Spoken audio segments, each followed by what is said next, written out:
जय श्री कृष्ण। राधे राधे। एक मैं छोटी सी कथा वृंदावन की आपके लिए लेके आई हूँ। आज से कोई 100-150 साल पुरानी कथा है ये।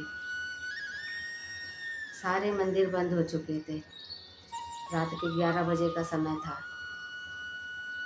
वृंदावन का मंदिर बंद हो गया, बांके बिहारी का मंदिर बंद हो गया, वृंदावन में ताला लग गया। बस एक पान की दुकान खुली हुई थी जहाँ पे 4-6 लोग खड़े हुए थे। उस दुकान पे एक शख्स ने पान का बीड़ा खाया और खा के थोड़ा आगे चल पड़ा तो सामने देखा एक छोटी सी दुकान से थोड़ी रोशनी आ रही है।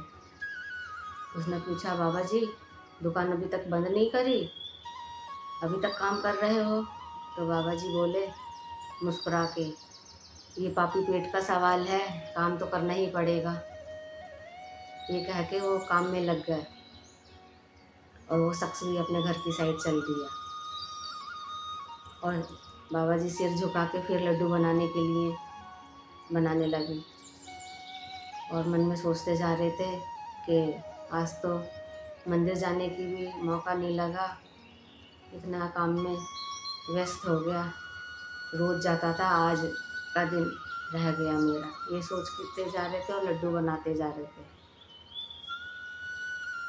लड्डू बना रहे थे तो सिर नीचे करके तो एक आवाज़ आई उनको, बाबा एक लड्डू दे दो। तो बाबा ने सिर उठा के देखा, इतनी रात को ये कौन बच्चा है? कोई 7-8 साल का बच्चा था और वो बाबा से लड्डू मांग रहा था। बाबा ने कहा, अच्छा लड्डू चाहिए? बच्चा बहुत ही ज़्यादा खूबसूरत था। बाबा तो उसको देखते ही मोहित हो गए थे।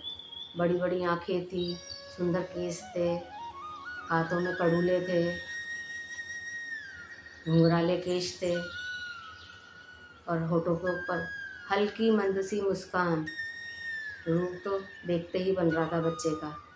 बाबा सोच रहे बच्चा कितना सुंदर है, लेकिन इतनी रात को ये बच्चा भूखा कैसे? इतने थोड़ा अमीर घर का दिखता है बच्चा तो।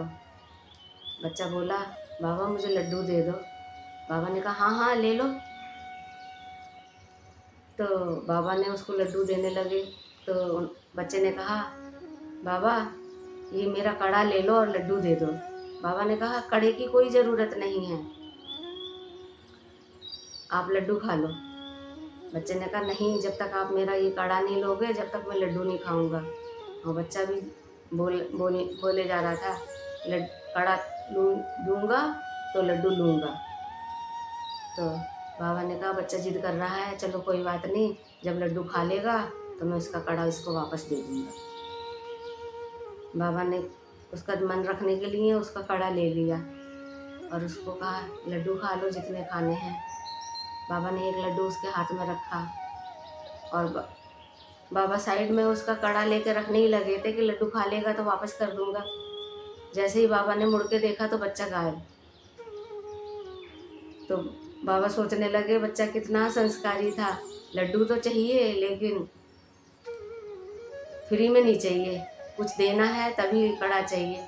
लेकिन इतनी रात को ये बच्चा क्या कर रहा था? इतनी रात को ये बच्चा भूखा कैसे था? ये सोचे जा रहे थे बाबा। फिर बच्चा तो कड़ा छोड़ गया था। उन्होंने सोचा जब माँ बाप देखेंगे बच्चे के हाथ में कड़ा नहीं है तो पूछेंगे तो वो बता देगा अपने माँ बाप को कि कड़ा उधर है, तो मैं कड़ा दे दूँगा, कोई बात नहीं। ऐसे कह के वो अपना काम समाप्त करके अपने दुकान बढ़ाई और वो आगे अपने घर की साइड चल दिए।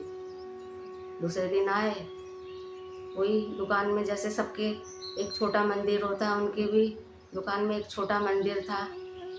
उसमें दिया बत्ती करी, कान्हा जी के सामने हाथ जोड़े और धन्यवाद किया नई सुबह के लिए और अपने काम में लग गए।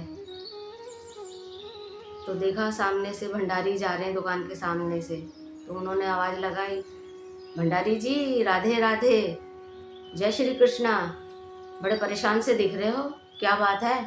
तो भंडारी जी ने बोला उनके पास आके, क्या ही बताऊं, कल मैंने कान्हा जी को हाथ में दोनों कड़े देखे थे, लेकिन आज उनके हाथ में एक ही का कड़ा है क्या चोरी हो गया, क्या नहीं हो गया, कुछ पता नहीं चल रहा।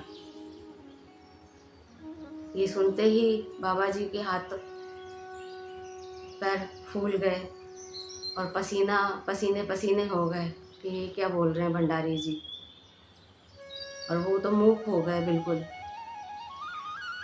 फिर हाथ बढ़ा के भंडारी जी को कड़ा दिखाया। भंडारी जी, ये कड़ा तो नहीं है। और भंडारी जी भी ने देखा तो कहा, हाँ यही कड़ा है, आपके पास कहाँ से आया। तो उन्होंने बताया, ये कड़ा उन्हीं का है, बांके बिहारी का। रात को उनको लड्डू खाना था।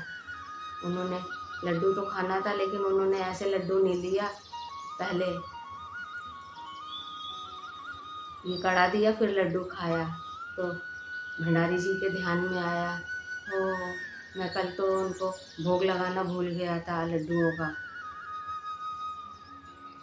और भंडारी जी भी बस चुपके चुप ही रह गए, कुछ कह ना पाए। और वो हलवाई जी महाराज सोच रहे थे, वाह मेरे बांके बिहारी, वाह मेरे कान्हा जी, कल मैं आपके मंदिर आपके दर्शन करने नहीं आया और तो आप आ गए दर्शन देने। आप किसी की इच्छा अधूरी नहीं छोड़ते, सबकी इच्छा पूरी करते हैं। ऐसे सोच के उन्होंने वो कड़ा भंडारी जी को दे दिया, ये उन्हीं का कड़ा है, उन्हीं को दे देना। और मंद मंद वो मुस्कुराए और कोटि कोटि धन्यवाद किया दर्शन देने के लिए। अगर मैं नहीं आ पाया तो आपने आके दर्शन दे